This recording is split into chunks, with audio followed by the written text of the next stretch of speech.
കൊല്ലം ലോക്സഭാ മണ്ഡലം UDF സ്ഥാനാർത്ഥി പലപ്പോഴായി നടത്തിയ മോദി അനുകൂല പ്രസ്താവനകളും CAയിലെ വിവാദ പരാമർശങ്ങളും വോട്ടർമാർക്കിടയിൽ സൃഷ്ടിക്കുന്ന സംശയങ്ങൾ നാൾക്കുനാൾ ബലപ്പെടുന്നു.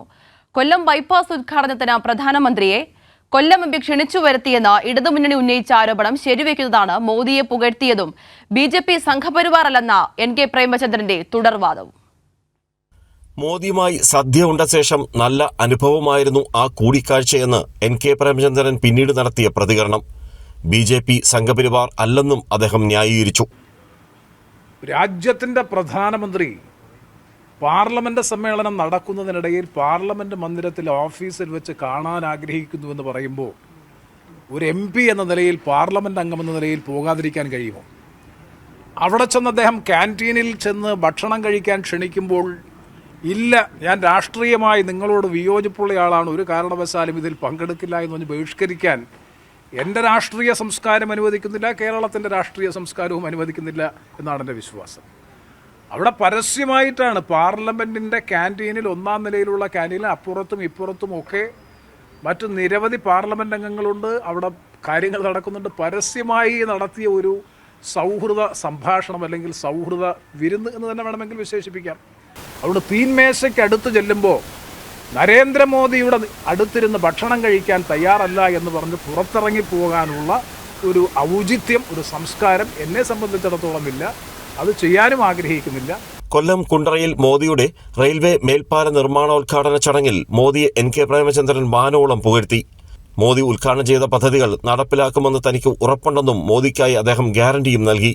കൃത്യമായി മോണിറ്റർ ചെയ്യുന്നുണ്ട്, കൃത്യമായി അത് റിവ്യൂ ചെയ്യുന്നുണ്ട്.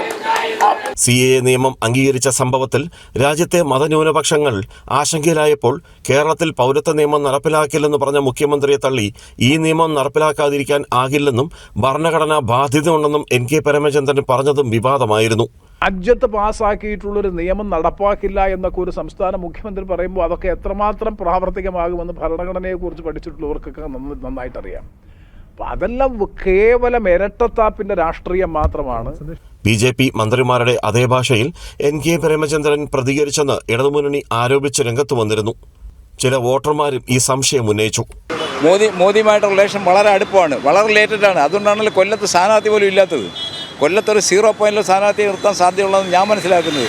കാരണം ഇത്രയും കാലമായിട്ട് കേരളത്തിലെ 4 ജില്ലകളിലാണ് സ്ഥാനാർത്ഥികളെ നിർത്താത്തത്. അത് പ്രധാനപ്പെട്ട ഒന്ന് കൊല്ലം ജില്ലയാണ്. കൊല്ലം ജില്ല എന്തുകൊണ്ട് നിർത്തുന്നില്ല?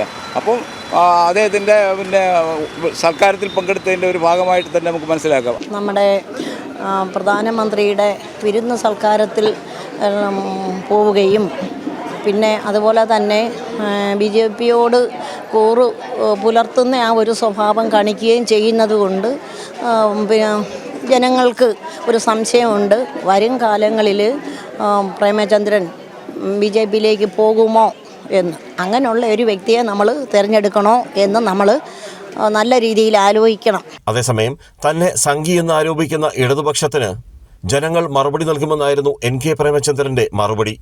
തെരഞ്ഞെടുപ്പ് വരും പോകും, പക്ഷേ ഒരു തരത്തിലും കോംപ്രമൈസ് ചെയ്യാൻ കഴിയാത്തത്, ഒത്തുതീർപ്പ് ചെയ്യാൻ കഴിയാത്ത ഒന്നാണ് മതേതരത്വം. ആ മതേതരത്വം ഏറ്റെടുക്കാത്ത, സംരക്ഷിക്കാത്ത ഏതൊരു സ്ഥാനാർത്ഥിയായാലും ജനങ്ങളിൽ നിന്ന് കനത്ത പ്രഹരം ഏൽക്കേണ്ടി വരും.